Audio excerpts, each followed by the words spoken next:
नमस्कार दोस्तों, आप देख रहे हैं डार्क गली यूट्यूब चैनल। और आज की कहानी में आगे बढ़ने से पहले खौफनाक और डरावनी कहानियां सुनने के लिए चैनल को अभी सब्सक्राइब करें। तो चलिए बढ़ते हैं आज की कहानी की ओर। आज से बहुत साल पहले जब गोपाल जी अजमेर के सरकारी पोस्ट ऑफिस में कार्यरत थे।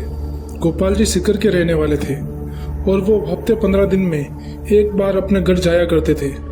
ये बात शुक्रवार शाम की है जब उन्हें खबर मिली कि उनकी बुआ की तबीयत अचानक ही बहुत ज़्यादा बिगड़ चुकी है। इतना सुनते ही गोपाल जी अपनी बाइक स्टार्ट करके अजमेर से सीकर के लिए निकल गए। अभी वो अजमेर सीकर हाईवे पर थे। रात काफ़ी ज़्यादा होने की वजह से रोड पर इक्का दुक्का गाड़ियाँ ही नज़र आ रही थी।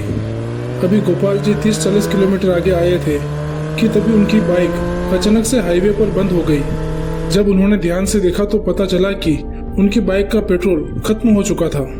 वो निकलने से पहले जल्दबाजी में अपनी बाइक का पेट्रोल चेक करना ही भूल गए थे। उसके बाद गोपाल जी ने अपनी बाइक को रोड के किनारे लगाया और किसी गाड़ी का इंतजार करने लगे।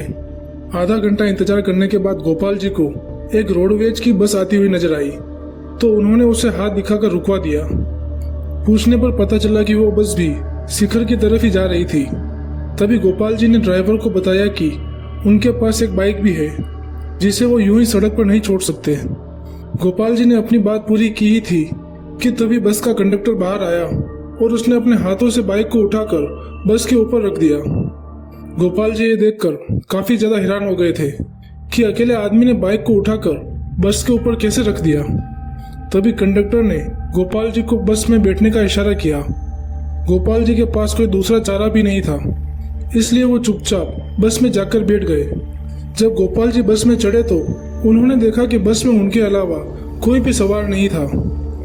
बस में सिर्फ ड्राइवर और कंडक्टर ही थे। गोपाल जी के मन में बाइक वाली बात ही घूमे जा रही थी और ऊपर से बस खाली होने की वजह से उनको जरा सी घबराहट भी हो रही थी। बस अभी आगे चली जा रही थी। तभी गोपाल जी के पीछे से आवाज आई कि ड्राइवर साहब, बस को जरा आगे रोक देना। वो आवाज सुनते ही गोपाल जी एकदम से चौंक गए और जब उन्होंने पीछे मुड़कर देखा तो उन्होंने पाया कि एक औरत जिसने सफेद साड़ी पहनी हुई थी वो अपने 2 बच्चों के साथ सबसे आखिर वाली सीट पर बैठी हुई थी। गोपाल जी मन ही मन में सोच रहे थे कि जब वो बस में चढ़े थे तब तो बस में कोई भी नहीं था, फिर ये औरत अचानक कहां से प्रकट हो गई।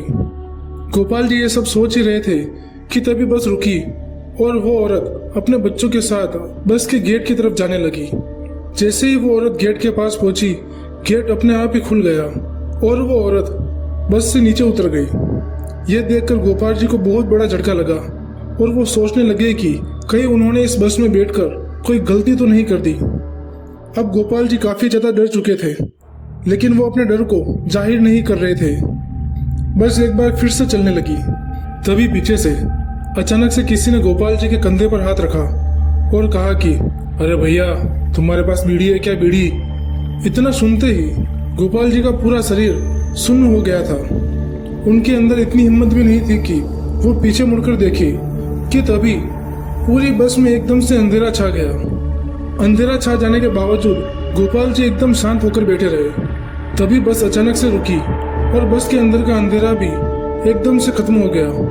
अंधेरा खत्म होते ही गोपाल जी को अपने सामने बस का कंडक्टर नजर आया, जो गोपाल जी से कह रहा था कि आपका स्टॉप आ गया है, आप अब यहीं पर उतर जाइए। जब गोपाल जी बस से नीचे उतर रहे थे तब गोपाल जी को अपनी बाइक सामने रोड पर खड़ी नजर आई। अभी गोपाल जी बस से नीचे उतर ही रहे थे कि तभी बस के कंडक्टर ने गोपाल जी के कंधे पर हाथ रख दिया और उनसे कहा कि आपकी हिम्मत को मानना पड़ेगा और हमने आपकी बाइक में तेल भी भर दिया है। इतना कहकर वो बस वहां से चली गई। और जब गोपाल जी ने अपनी बाइक में पेट्रोल को चेक किया तो वाकई में बाइक की पूरी टंकी तेल से भरी हुई थी। फिर गोपाल जी ने अपनी बाइक को चालू की और सीधे अपने घर पहुंच गए। लेकिन गोपाल जी आज तक उस हादसे को भूल नहीं पाए और ये भी समझ नहीं पाए कि आखिरकार वो क्या था। इस कहानी से हमें यही पता चलता है कि उस दिन गोपाल जी ने हिम्मत रखकर और धैर्य से काम लिया, जिस वजह से उनकी जान बच गई।